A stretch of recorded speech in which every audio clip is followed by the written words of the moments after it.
नमस्ते और the deep dive में आपका स्वागत है।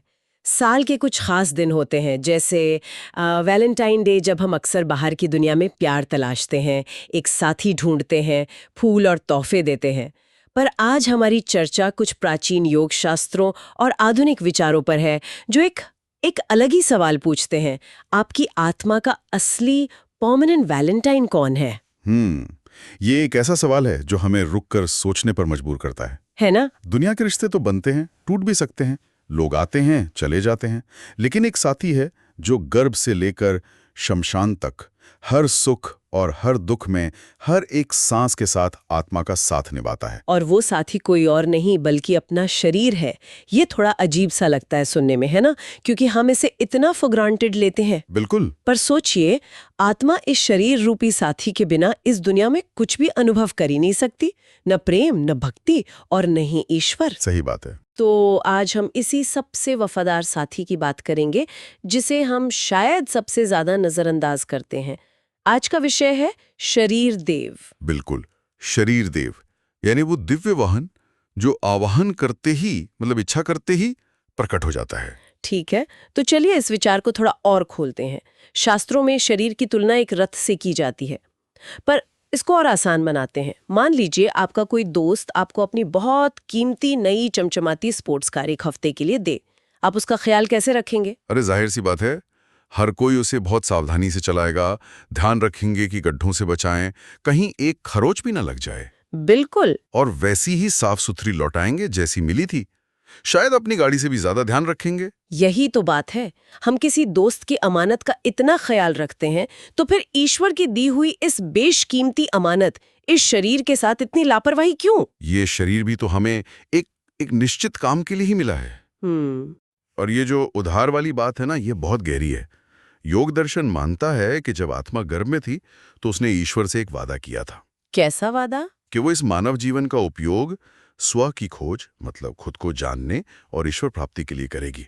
और ये शरीर उस वादे को पूरा करने का एकमात्र साधन है, हमारा वाहन। अच्छा।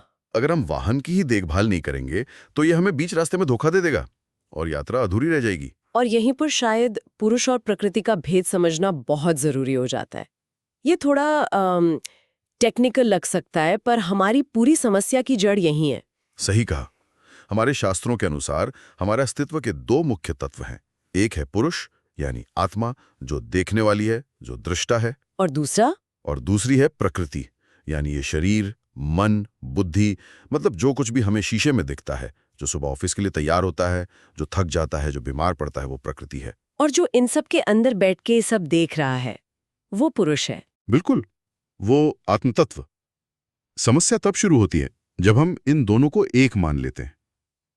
हम शीशे में दिखने वाले शरीर को ही मैं समझ बैठते हैं। और इसका सबसे आम उदाहरण शायद तब होता है जब हम कहते हैं मैं बीमार हूं। मुझे लगता है हम सब ये गलती करते हैं। हाँ बिल्कुल।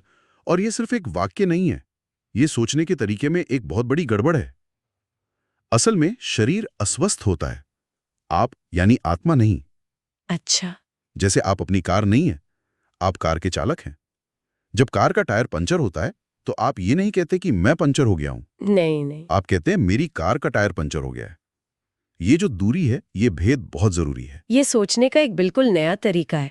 मतलब मैंने आज सुबह ही सोचा था मुझे आज बहुत काम करना है, पर इस तर्क से तो मुझे नहीं बल्कि इस शरीर और मन को काम करना है। एग्जैक्टली। और आप तो सिर्फ उस काम को होते हुए देख रहे हैं। ये एक छोटा सा बदलाव है, पर इसका एहसास बहुत गहरा है। हाँ, लेकिन यहाँ एक बहुत बारीक संतुलन है। जैसे कार के बिना मंजिल तक नहीं पहुंच सकते, वैसे ही स्वस्थ शरीर के बिना कोई भी उन्नति संभव नहीं है, चाहे वो आध्यात्मिक हो या भौतिक। लेकिन यहाँ एक सवाल उठता है।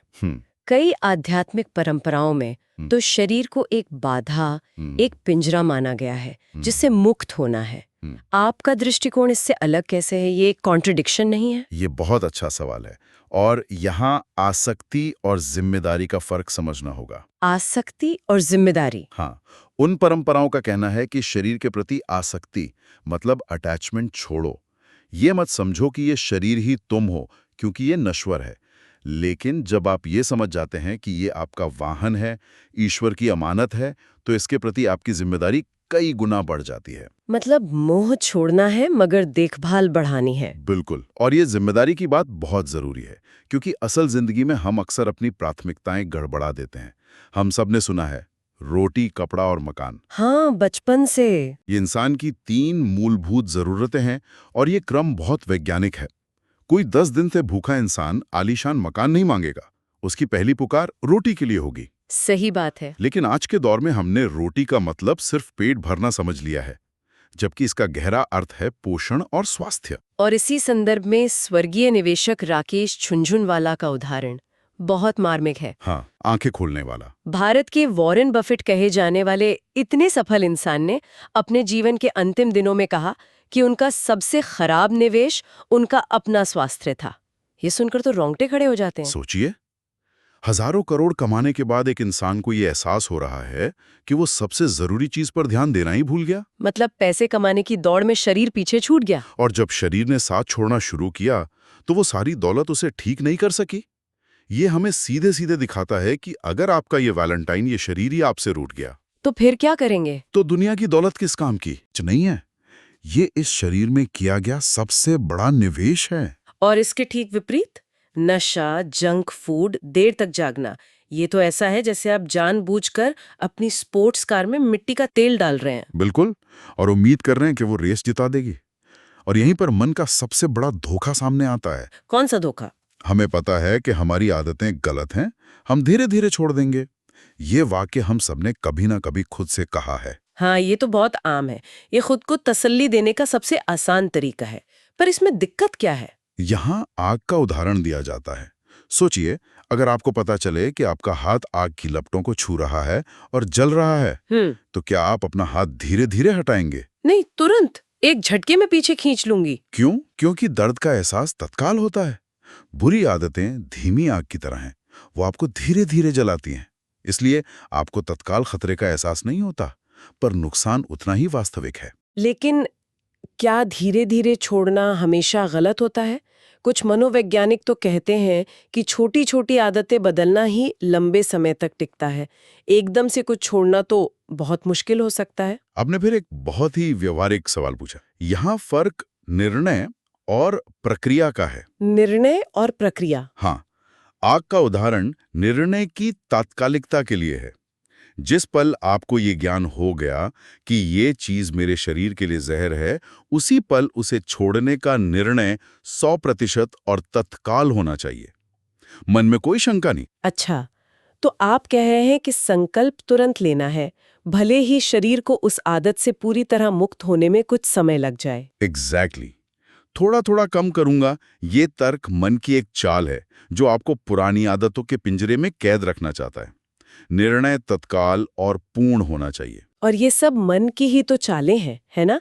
मुझे ये आंतरिक सिस्टम समझना है। ये मन, बुद्धि और एक शब्द आता है चित्त। ये सब क्या है? ये मिलकर काम कैसे करते हैं? इसे समझना बहुत जरूरी है। हमारे अंदर एक तरह की, आप कह सकते हैं, 4 स्तरीय मैनेजमेंट टीम है।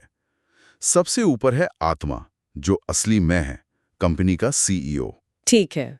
उसके नीचे है बुद्धि, फिर मन और सबसे आखिर में इंद्रियां, जो शरीर के माध्यम से काम करती हैं। पर इसमें चित्त कहाँ फिट होता है?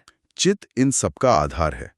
आप इसे एक बहुत बड़ी अदृश्य हार्ड ड्राइव की तरह समझ सकते हैं। Hard drive. हाँ, इसमें हमारे ना सिर्फ इस जन्म के बल्कि अनगिनत जन्मों के सारे अनुभव, आदतें, इच्छाएं, डर, सब कुछ संस्कार के रूप में स्टोर हैं। एक मिनट, ये चित्त की बात बहुत दिलचस्प है।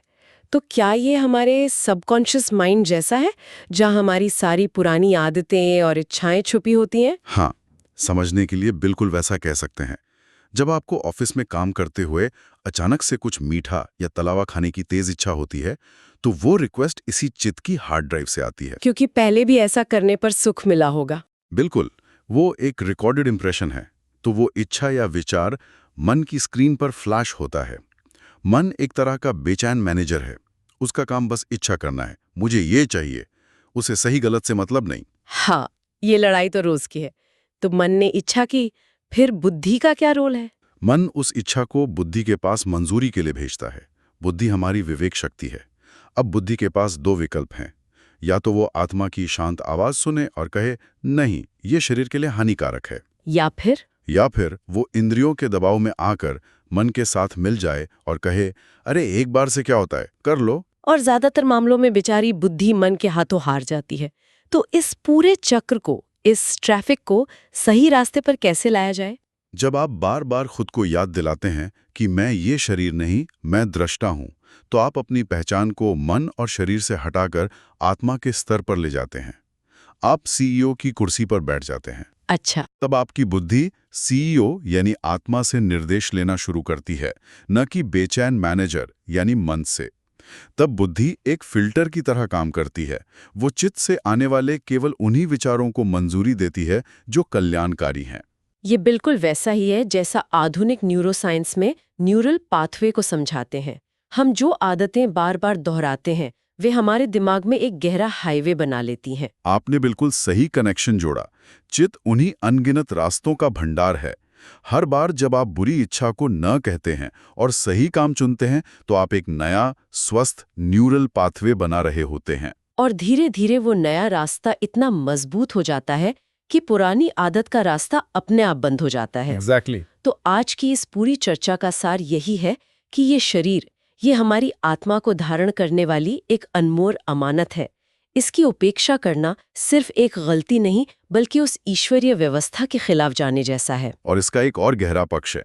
आपने एक जगह कॉस्मिक रजिस्टर का जिक्र किया था। ये क्या धारणा है? हाँ, ये कर्म के सिद्धांत का ही एक रूपक है। ये विचार है कि हमारे हर कर्म का एक हिसाब रखा जा रहा है। यदि हम जानबूझकर इस जीवन में अपने वाहन को नशे से नष्ट करते हैं तो ये भी एक नकारात्मक कर्म है। ये ऐसा है जैसे ईश्वर ने आपको एक मिशन के लिए गाड़ी दी और आपने उसे जानबूझकर खाई में गिरा दिया। हो सकता है कि इस वजह से आपको अगला मानव जीवन मिलने की वरीयता कम हो जाए। ये सोचने पर मजबूर करने वाली बात है। तो चलिए इस चर्चा को वहीं खत्म करते हैं जहां से हमने शुरू की थी, वैलेंटाइन। बिल्कुल। तो आज ही एक संकल्प लें, बाहर किसी को गुलाब देने से पहले अपने इस शरीर को स्वास्थ्य का तोहफा दें। इसे अपना सच्चा, सबसे वफादार और परमानेंट वैलेंटाइन माने। इसकी सुने, इसका ख्याल रखें। जब आप इसे प्रकृति का उपहार और ईश्वर की अमानत मानेंगे तो आप इसका तिरस्कार कर ही नहीं पाएंगे। आप इसमें जहर नहीं डाल सकते, आप इसे गंदा नहीं रख सकते, आप इसकी पूजा करेंगे। तो उठिए, स्वस्थ चुनिए और अपनी आत्मा की यात्रा को इस शरीर देव के साथ सफल बनाइए। अगली चर्चा तक के लिए नमस्कार। नमस्कार।